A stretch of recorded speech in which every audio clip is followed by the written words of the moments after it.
2008ನೇ ಇಸ್ವಿಯಲ್ಲಿ bus stand ಅಲ್ಲಿ ಒಬ್ನೇ ನಿಂತ್ಕೊಂಡಾಗ ಹಾಯ್ ಅಂತ ಹೇಳಿ ಮಾತಾಡಿಸಿ ಫ್ರೆಂಡ್ ಆದವನು. ನಮ್ಮಿಬ್ಬರ ಫ್ರೆಂಡ್ಶಿಪ್ ಆಗಿ ಒಂದು 16 ವರ್ಷದಲ್ಲಿ ಇವತ್ತೊಂದು ಒಳ್ಳೆ ಖುಷಿ ಸುದ್ದಿ ಬಂದಿದೆ ಸ್ನೇಹಿತರೆ. ಏನು ಅಂತ ಕೇಳಿದ್ರೆ, ನನ್ನ ಫ್ರೆಂಡ್ ಹರೀಶ್ ಇವತ್ತಿಗೆ ಫ್ಯಾಮಿಲಿ ಒಟ್ಟಿಗೆ ಬಂದು ಒಂದು ಹೊಸ ಟಾಟಾ ನೆಕ್ಸಾನ್ ಗಾಡಿನ ತಗೊಂತಿದ್ದಾನೆ. ಇವತ್ತಿಗೆ ನನಗಂತೂ ತುಂಬಾನೇ ಖುಷಿ ಆಗ್ತಿದೆ. ಯಾಕಂದ್ರೆ ನನ್ನ ಸ್ನೇಹಿತನ ಬಹಳಷ್ಟು ವರ್ಷದ ಒಂದು ಆಸೆ ಆಗಿತ್ತಿದು.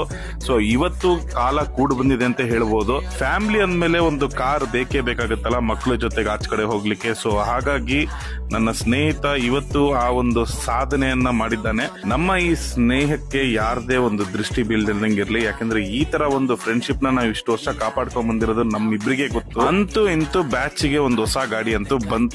ಇನ್ಮೇಲೆ ಏನೇ ಇದ್ರು ನಮ್ಮ ಹಾವಳಿ ಶುರು ಅಷ್ಟೇ. ಏನಂತೀರಾ?